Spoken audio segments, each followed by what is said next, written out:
Okay, so mag-implement tayo ng database integration sa web app natin. Since parang okay na tayo sa form binding, nasasend na natin sa backend yung mga data galing sa UI, then save natin siya sa database.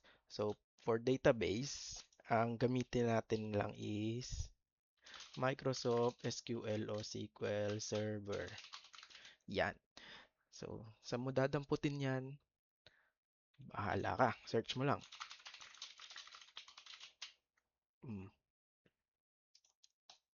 ito, tapos, ah,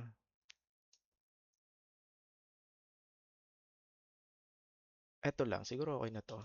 Express Edition.